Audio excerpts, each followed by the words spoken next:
بڑا بخشنے والا رحم کرنے والا ہوں، وَأَنَّ عَذَابِي هُوَ الْعَذَابُ الْأَلِيمُ۔ اور اگر نافرمان بن گیا، میرا باغی ہو گیا، سرکش بن گیا، مجھ سے معافی نہیں مانگتا، تو پھر میرا عذاب بڑا دردناک عذاب ہے۔ دیکھو میرے بھائیوں، ہم سب گنہگار ہیں۔ خود ہمارے نبی نے فرمایا کل بنی آدم خطاؤن، ہر ایک انسان گنہگار ہے۔ نبی معصوم ہوتے ہیں، صحابہ محفوظ، اولیاء، ہم لوگوں کی ہر ایک انسان گنہگار۔ وَخَيْرُ الْخَطَّائِينَ التَّوَّابُونَ، بہترین گنہگار، بہترین، ہمارے نبی فرماتے ہیں کوئی گنہگار کو بہترین کہتا ہے؟ جاؤ جس کے کیس چلتے ہو، گورنمنٹ پولیس والے اس کو بہترین کہیں گے؟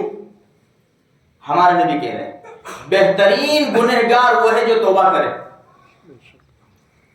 پھر ہمارے نبی نے ایک اور خوشخبری دی، التائب من الذنب کمن لا ذنب لہ، گناہوں سے توبہ کرنے والا ایسا ہے جیسے اس نے گناہ کیا ہی نہیں ہے۔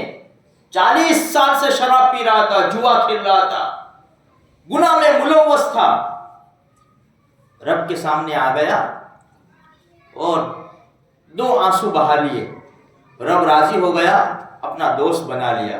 دنیا والے کہہ رہے شرابی ہے، جواری ہے، رب کہہ رہا ہے میرا دوست ہے، اس نے مجھ سے صلح کر لی۔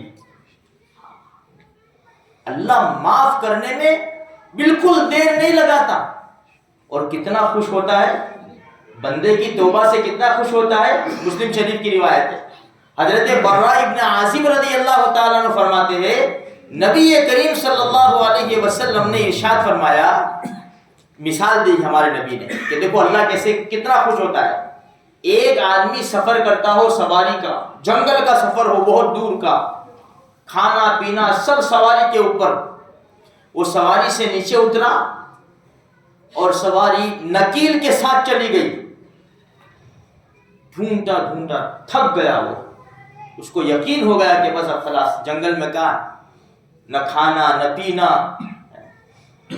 گیا تلاش کرتے کرتے کرتے ایک دم تھک جاتا ہے، اور اس کے بعد ایک جگہ اس کو ملتی ہے کہ وہ سواری ایک درخت کے تنے کے پاس سے گزر رہی تھی اور وہ نکیل تنے کے اندر پھنس گئی اور سواری آگے نہیں جا سکی۔ اس نے دور سے دیکھا کہ اوہ میری سواری، اس کو کتنی خوشی ہوگی۔ اللہ کے رسول فرماتے ہیں کتنی خوشی ہوگی؟ صاحب اللہ کے رسول خوشی یعنی بہت زیادہ خوشی ہوگی اس کو، تو کہ وہ تو اپنی جان کی فکر کر رہا تھا کہ بس خلاص اب میں گیا، نہ کھانا نہ پینا نہ کوئی انسان، کچھ بھی نہیں، اس کو بہت زیادہ خوشی ہوگی۔ اللہ کے رسول ہمارے نبی نے فرمایا جب کوئی بندہ گناہوں سے توبہ کرتا ہے اللہ کو اس بندے سے زیادہ خوشی ہوتی ہے۔ اس لیے میرے بھائیو ہم سب گنہگار ہیں۔ دیکھو آج جو زمانے میں ہم جی رہے ہیں نا، باہر کا ماحول بھی ایسا ہے، اندر کا ماحول بھی ایسا ہے، اس لیے کہ ہمارے پاس فون ہے، انٹرنیٹ چل رہا ہے، دنیا بھر کے ہم سوچ نہیں سکتے نا ایسے گناہ ہم سے ہو جاتے ہیں، ہم سوچ بھی نہیں سکتے ایسے گناہ ہم سے ہو جاتے ہیں۔ ذرا باہر نکلو، آنکھوں کا زنا ہو گیا، کانوں کا زنا ہو گیا، ہاتھ پاؤں کا زنا ہو گیا۔ آنکھوں کا زنا دیکھنا، کانوں کا زنا سننا بری بات ہے، اور جو تو ایک بات ہمیشہ یاد رکھو، توبہ کرنا مت بھولو۔ گناہ تو ہوتے، دیکھو شیطان ہے نا، شیطان جب اس کو نکالا نا، اس نالائق مردود نے کیا کہا خبر ہے؟ فَبِعِزَّتِكَ لَأُغْوِيَنَّهُمْ أَجْمَعِينَ، رب تو نے تو مجھے اس انسان کی وجہ سے نکالا ہے، تیری عزت کی قسم کھا کے کہتا ہوں ان کو بہکاؤں گا میں۔ تو میرے رب نے فرمایا، ہمارے رب نے فرمایا میں بھی میری عزت کی قسم کھا کے کہتا ہوں جب بھی میرا بندہ توبہ معافی مانگے گا میں اس کو معاف کر دوں گا۔ اس لیے حدیث میں ہے 70 مرتبہ ایک دن میں توبہ توڑے گا نا انسان، 70 مرتبہ، کوئی بھی نہیں توڑتا اسی تو، 2-3 مرتبہ بہت ہو گئی، اللہ وہ بھی ہماری حفاظت فرما دے۔ ہمارے نبی 70 مرتبہ توبہ توڑے گا نا، پھر بھی معافی مانگے گا، اللہ فرماتا آجا میرے بندے میں معاف کر دوں گا۔ اس لیے میرے بھائیوں چلتے پھرتے استغفار کرتے رہو، گناہ ہو جائے فوراً استغفار کرو، اس لیے کہ حدیث میں کیا آتا ہے کہ جب انسان گناہ کرتا ہے تو ایک ڈوٹ، ایک کالا نقطہ پڑ جاتا ہے اس کے دل کے اوپر. اگر وہ توبہ کر لیتا ہے نا تو دھل جاتا ہے. اگر وہ توبہ نہیں کرتا تو وہ باقی رہتا ہے، پھر دوسرا گناہ کرتا ہے، پھر کالا نقطہ، پھر تیسرا گناہ کرتا ہے، پھر کالا نقطہ، پورا دل کالا ہو جاتا ہے. پھر اس کو دین کی بات سمجھ میں نہیں آتی، پھر اللہ کے گھر میں آنا سمجھ میں نہیں آتا. اس لیے ہم گنہگار ہیں، ہم گنہگار ہیں.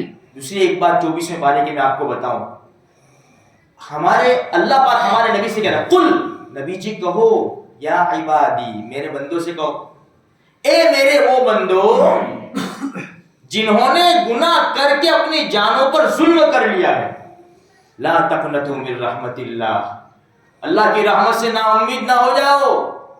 ان اللہ یغفر الذنوب جميعا، یغفر الذنوب جميعا، سب معاف کر دے گا سب. کیوں؟